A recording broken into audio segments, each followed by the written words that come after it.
naman. Kayo, ang anak ninyo, ang bayan natin, ang nakinabang.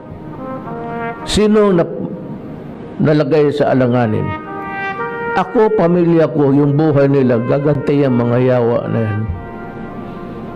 Hindi naman ako milyonaryo na may isa akong squad dyan sa likod ng bantay.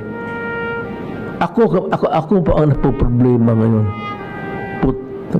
Ako ang nakinabang, kayo, mga Pilipino.